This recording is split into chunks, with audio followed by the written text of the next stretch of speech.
All right. So we're here with another episode of Young Black Suburban with Kaitlin Files of Files Law Firm. How you doing?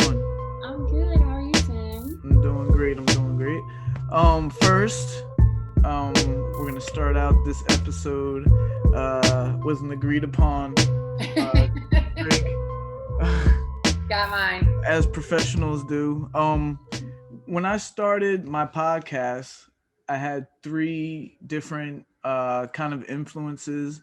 One of them was Gary V, who is, a business person. You either love him or hate him.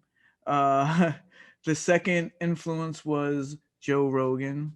And the third influence was a podcast called Drink Champs, which where they interview different artists, different people from pop culture, and they actually get wasted. No, but we're not gonna get wasted, but we're gonna enjoy wine. The other thing is a lot of people don't realize that we shoot three of these in one day.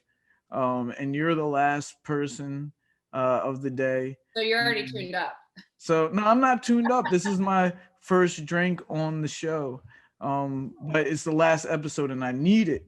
So Kaitlin Files, can you tell people about you, I guess, a little bit? Let's start out with where you went to school. All right. So I grew up in Bucks County, Washington Crossing, which even like a lot of Bucks people don't even know where that is because it's so tiny. But it's basically where like Newtown, Yardley, and New Hope meet, and it's like a really tiny little town on the river. I went to St. Andrew's grade school, and then I went on to Village O, which is a tiny all-girls school in Holland, PA. Right. Shout out Kate Murway. What was it, Murway? It's Kate Murway. Yeah, Kate Murway. She actually has done numerous news articles on Witherspoon Boxing. And she's supposedly a big shot over there at your old alma mater. She is, and she runs like the alumni association now, and she loves Village O and all things Village. She's been a really good support to me since I opened my firm, but she's great. She's a very, very nice person. She is. So you're in high school and all that. We all know that, you own your own law firm now, but back in high school, did you have other aspirations of, being something else with your life? Yes, completely different. I mean, if any of my high school friends, if you ask them, I just wanted to be a stay-at-home mom.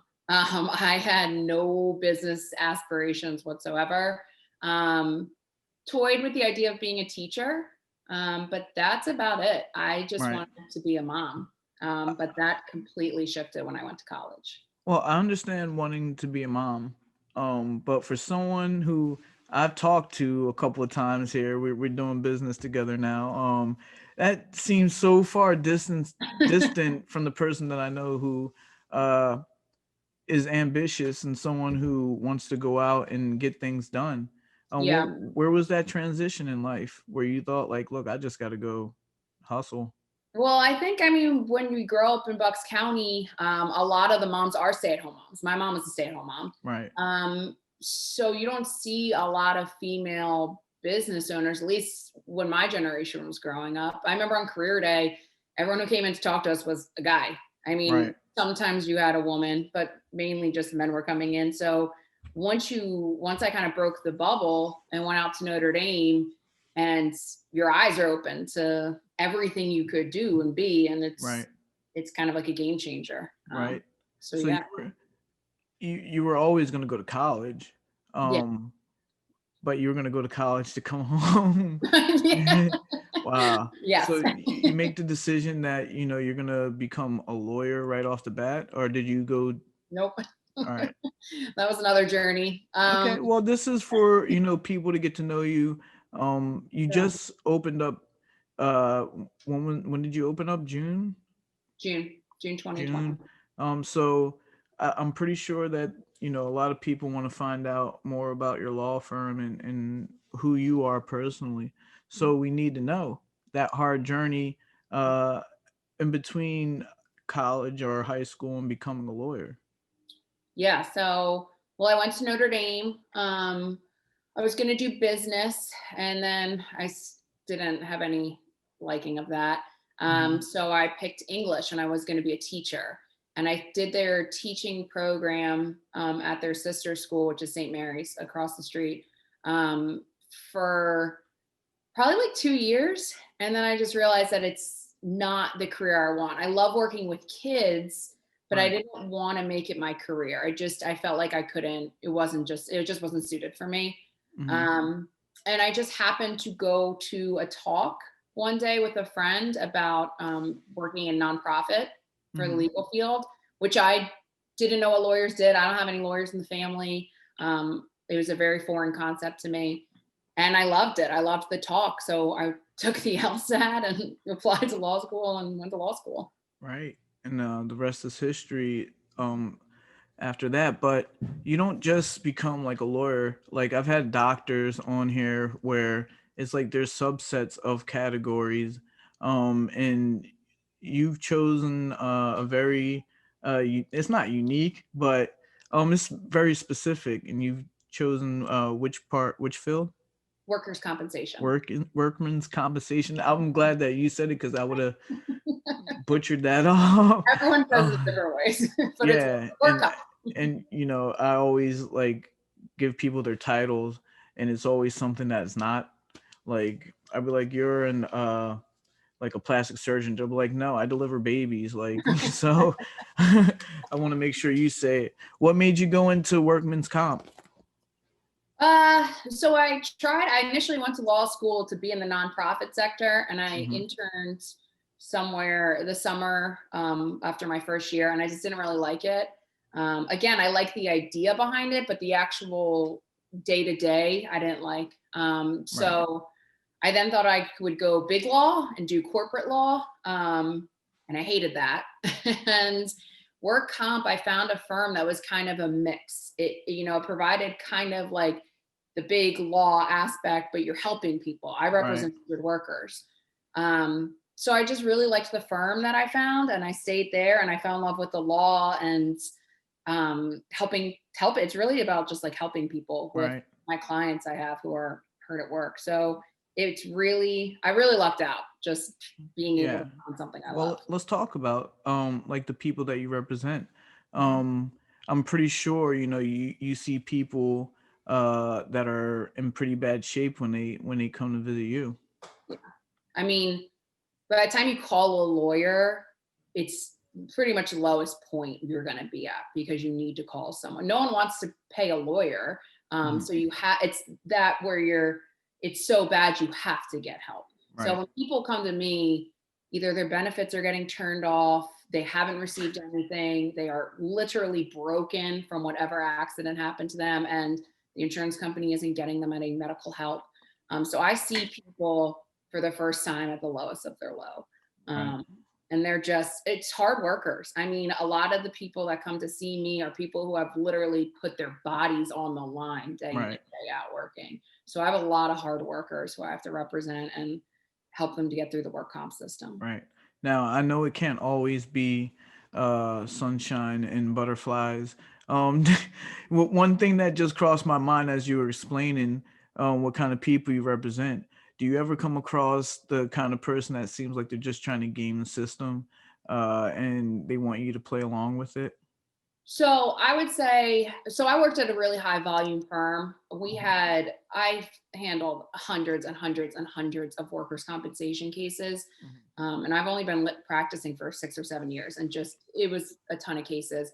There was one of all of the hundreds where I did not feel good about. That's hard to believe. Out of hundreds of cases, there was only one fake slip and fall. There was only one where basically they had surveillance and we couldn't see where the injury happened. And I was like, this doesn't make me feel good. But it happened at the end of the case. At that point, we're so deep into it that you kind of just have to wait for a decision. But most of the time, and I can't speak for every case, but what you see is a legitimate injury, but then it just might be a prolonged time they're out of work.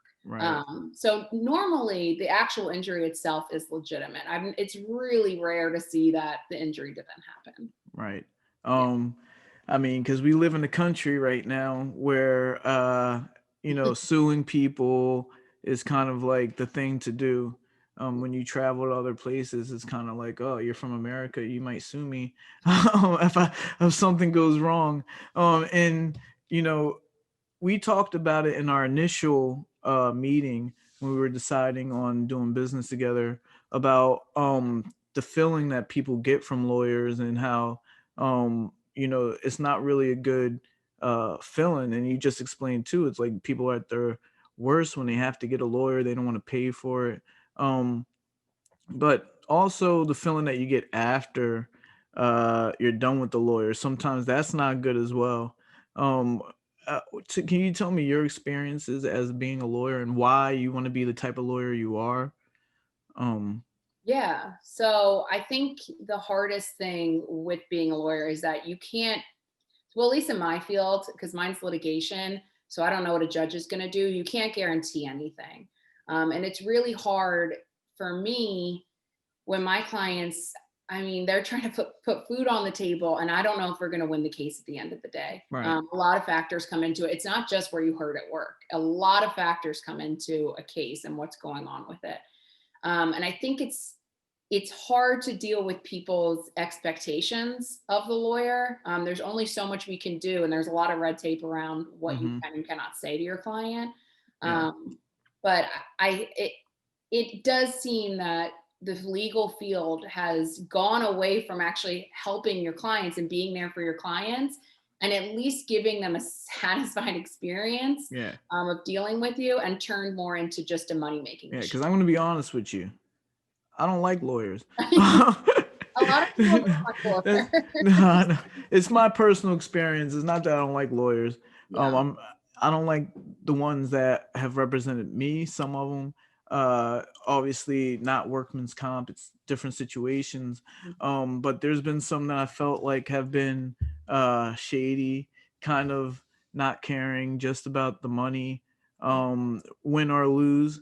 Because lawyers get paid whether they win or lose. Some do. I don't know. No, no, That I was gonna say only Yeah, some do. some do. In my situations, I've walked away from situations feeling like I've lost more than just the case. Yeah, Okay, and I think that that's something that you're trying to stop people from feeling. I am. And our field, and by our, I mean workers' compensation lawyers and personal injury lawyers, we don't get paid unless we win. So that's another aspect that's easier for people who do get hurt at work. You don't come into my office wondering how you're going to pay me, because if Mm, I lose the case for you, I don't get paid either. So right. we That both sounds like hurt. a lot of pressure on you. It is. I mean, this Um, is how we pay the bills. yeah. So we got to win the case. Right. So does that factor into what cases you do take and what cases you don't? Yeah. So depending, bigger firms are able to take more cases because they can afford to work up cases that are going to be harder or drain on the Mm-hmm. resources. I try to tell people up front in that initial consultation, this is what's wrong with your case, and this is why I'm not going to take it, because I don't want people to go down this long road of litigation just to lose in the end because a Right. lawyer thinks they might get a couple $1,000s out of it or something Right. like that. So I try to be pretty upfront with people from the start, letting them know what's going on and what's wrong, and if I would take their case or not.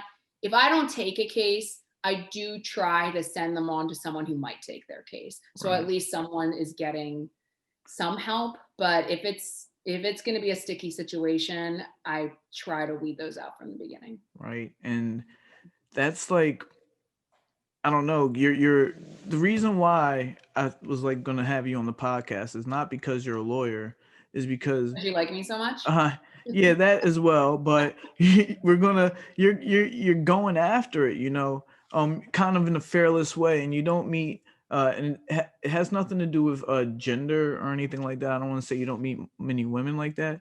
You don't meet many people like that that are just like, hey, I want this, I'm gonna go get it. And that's the way that we ended up doing business. You ended up in our DMs. I did. I slid right in. And you said, hey, look, can I sponsor this? And I'm like, all right, let's do it. And then you showed good faith. You did everything that you said that you were going to do. We did everything that we said we were going to do. And eventually I started sitting back and I started noticing, man, she's here, she's there, she's everywhere. Um, Getting it done and only being open in June. Where does that drive come from? I mean, I played sports growing up. My dad coached me in basketball. I have a brother who's a year older than me that just used to, pick on me all the time. So like I had Right. to fight back. Right. But I think it's just that, like my parents, like, they deserve all the credit. I mean, they raised me to be basically who I am, and they pushed me and they are the ones who told me to open my own business, that I could do it. And I think it's having that support and getting great. I mean, my dad pushed me in basketball. We did AAU, we traveled everywhere, Right. to just compete. So I think it's that they didn't really put up barriers for me. It was just like, go do it. If you want to do it, just hustle and go do it. Right. And you're in a very male dominated field, Oh my gosh, where yes. there's not many females doing what you're doing. How do you handle that? It's interesting. There's been, I was just talking to a friend about this. We were on a walk yesterday. Um, and it's insane how much sexism there still is blatantly, just Yeah. in firms, in courtrooms. Like it's crazy.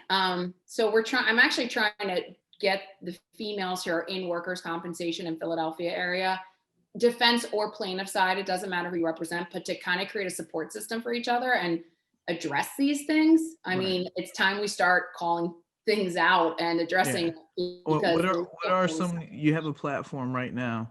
What is something that what is something that sticks out? oh Um man. yeah.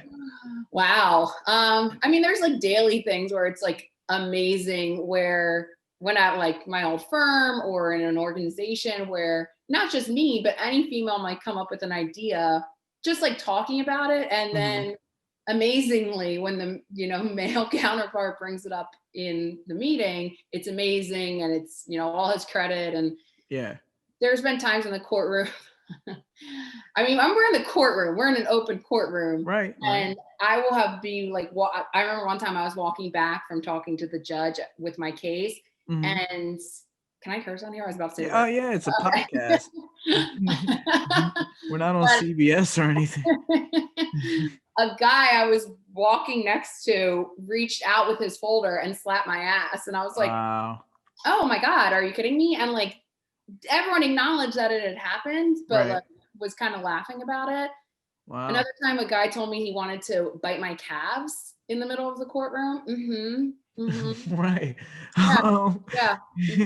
you don't think about like things like that happening in like a professional setting, Yeah, but w- unfortunately, women have to go through things like that all the time.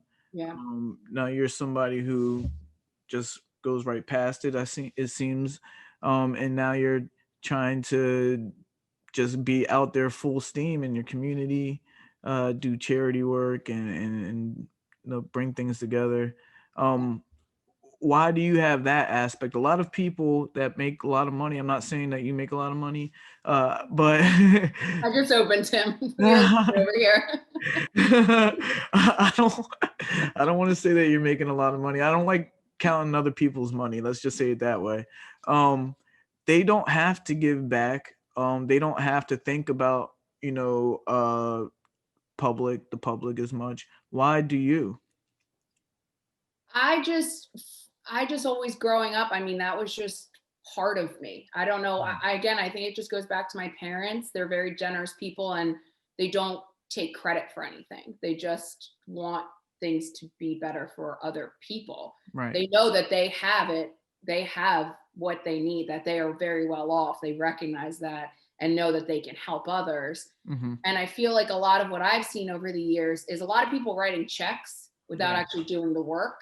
And I don't think the checks are important, but I don't think that's actually what is going to bring about change. And I think we actually need to get our hands dirty and Yeah. go change some things. Definitely. And it takes a different kind of person to want to do that, especially when you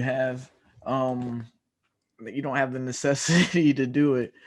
So you're out here, you're helping. Oh, first of all, let's talk about your business during the pandemic before we talk about helping other people's businesses during the pandemic, because that's what you're doing.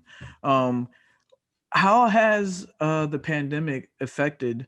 I know it's helped me out. I don't have to go to court right now. The courts are closed. But how's it affected your situation? It's been a curse and a blessing. The blessing is that I had to start lean. I had to start virtual. So I don't have any of the overhead. I don't have staff. And I had to get creative about things because I just don't have the money that all of these other firms have Right. to keep chugging through. So it's been a blessing that I've been able to create a firm that doesn't just eat up cash. Right. The curse is that, millions of people are out of work and I represent injured workers. So if people aren't working, they're not getting hurt. Right. They're Exactly. not calling me. I think the comp field is down like 60% right now. So I've seen a lot of those firms taking big hits. It's weird because, well, it's not weird. I use that phrase a lot, but it makes you think because you're self-employed, in a way. You're relying on people that aren't self-employed to employ you, Yeah. and that cycle seems like a hard one to be trapped in. It's yeah. But you have vision. What are the steps that you're taking so that you can survive through these times? So it's really not expensive to open a law firm. I mean, you need a computer. Right. And Right. then you Right. have to Right. there's software and insurance liability and whatnot. But after that, if you're a solo attorney, you don't really need to do stuff except try to get clients in the door. So Mhm. marketing is really the expense. Right. So right now, what I'm trying to do is how I found you is a lot of organic, just kind of like grassroots marketing, trying to get to know my community. I'm from Bucks, but I was in Philly the last 10 years. Right. So Right. I'm trying to just meet more people. And it's hard in COVID because you Right. not allowed Yeah. to. Well, look at our interview right now. I know we're doing it. We're doing it. That's the future, and the people that are surviving are the people that are doing things like this. Getting on Zoom interviews, and you're a living testament to somebody that if you really want to get out there, you can do it. Mhm. Within a month, me and you were doing a public podcast together. Yeah. And Like it's 2 weeks, something. Jim. It's been like 2 weeks. 2 weeks, something like that. I don't know. I don't. Things happen fast, but um you're doing exactly what you need to do, but you're also in the meantime helping other people out. um you know with us, I feel like I appreciate everything that you've done so far. But we're gonna make it anyway. I just got that fighter in me. It's us joining forces and helping out other people, that I think is going to be where the world really benefits. Um, do you have any like aspirations or anything bigger than you right now in their community? Because look, I know you want to be in Bristol Borough, and, and that's a good thing to I love the say. borough. I want to be there. Yeah, I know you want to be in Bristol Borough, but beyond that, what is your ultimate goal with all this? I mean, I've seen a vision since before I decided to open the firm. I knew I had to know what I want. And Right. I don't want a big firm. I want a well-established community law firm. I want to be the lawyer in Bucks that people know who I am and that they can call me, even if it's not workers' comp. You can call me. I will try to help you through your issue and then get you into the hands of a lawyer who I would go to Right. so that you are going. A lot of people call and they're like, I have no idea what type of lawyer I need. And that's Right. fine. Now, a lot of attorneys won't even give that person a call back.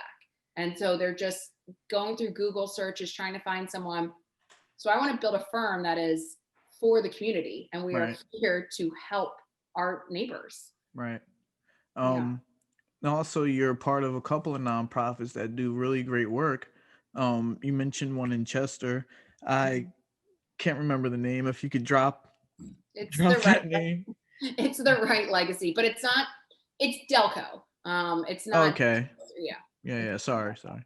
That's And what is that? What do they do? So that was inspired. I worked with a guy at my old firm, and 2020 has really woken a lot of us up and realized that we need to do better. Mm-hmm. So he has taken the initiative. He said he got sick of arguing with people on Facebook and wanted to put his time somewhere better. So he created a nonprofit called The Right Legacy. And what it is, it's focusing, we have teachers, we have lawyers, and we have young people. So we have some kids in law school and some kids in high school or college. And we are all working together to create a program where we go into classrooms in Delaware County to teach kids not only about the law, but of different types of thing you can do with a legal degree, Right. and to show them how they can get there, that it's Right. doable for them to become a judge or a lawyer. Not all because someone doesn't look like you, which is pretty Right. much the legal field is dominated with white men, Right. doesn't mean you can't do it. So we're Right. really focusing on making sure kids understand that it's an option. And I think that that's why me and you align so well with what we want to do with the community, because everything that I do in my gym is to be an example, to let these other kids know that they can do the same thing that I'm doing, or probably 100% better. I barely could email you the Zoom link code just now. I was concerned. I was wondering if I was able to get it. I barely, we got, 2 laptops, a couple of things around here. Like, give me a break. 2 different kinds. I'm not a Mac guy. But yeah, like that's what it's about, though. Like me being an African American male, I can see it. There's, I'm the only black-owned business in my building, and there's like 50 businesses in here or whatever. There's 2 of us on the whole block. So we need people that are our age, people that are like-minded, to show kids, look, this black guy did it, you can do it. We need black kids to see this white guy is cool, he did it. I want to be like him too. We have a lot of people keeping in their cultures and keeping in their I always get lost for words when I'm always talking before my thoughts are together, but we have a lot to share with each other. And unfortunately cultures don't cross that much, but I really think that that's what's needed. I would have never thought that I could be a lawyer. That's not something that crosses my radar of something to be. For most African American kids, you're either going to be a rapper or an athlete. Uh, uh, I've been both of those. I've been I didn't know both you of were those. a rapper. Interesting. We'll talk about that another time. I'm years removed. But um, with the point I'm trying to make is, um, i- we're going to be doing things together where we're going to be showing these children that very same example. Um, I don't have a name for it yet. It's kind of the Witherspoon Foundation right now. Where I'm gonna work hard, uh, to get things done, and make sure that these kids can get, not only if they need legal help, or if they want to be interested into the legal field, that we give them a free gym membership. I bring up my professional boxing friends, and they get to see them, and bring in other professionals in your field and other fields, and give them experience that they might not get, in these towns like in Delco, and even towns where you don't realize that these kids need a little bit extra help. In Bristol Borough, where you inspire to be, I had the councilman on. He's going to be on the episode before you. And he just said, 75 to 85% of the kids in Bristol Borough are on free lunch and or reduced lunch. So even though these are places that are being gentrified, by all means, these kids still need help. And that's where Miss Files comes in. That's where I come in. and all of our friends. And it's been a pleasure to actually meet you on that end. Yeah. Um, we're about 34 minutes into the podcast. Time Do flies. is there anything else that I'm missing? Me? Yeah, about Yeah, you. 32 years of my life. What do you want to talk for 32 hours? years. Well, we already went through it. We went through you know, Kate Murway, Notre Dame, in your law firm, the community. Um, we touched it all. We touched it all. We touched the nonprofits, and I got no more notes left. Cool. That's about Yeah. me in a nutshell. Nah, but if people want to find you, where can we find you? So, I mean, you could literally Google my name and all of my stuff is gonna pop up. But Right. my email, if you have a legal question, is kfiles, KFILES at fileslaw. Right. Instagram, you know I'm on there. You can see Files Law. Right. Everywhere, yeah. Facebook, That's how you gotta be. I know. So you can, I mean, you will find me out in the public, but phone number is 215-987-6452. Oh, you put your phone number out there. The business phone number. Oh, okay. Still. It's so, you can find it on Google. I'm like, my phone number is. No, I do not give out my cell phone, but you can have my phone number. Yeah, but you're a good person. I'm glad that you came on the show. So I appreciate you being on the show. And you're an honorary young black suburban. Let's get one more toast. Cheers. And that's Kate Files of Files Law Firm. Yep. Thanks, Tim. Yeah, I'll talk to you later.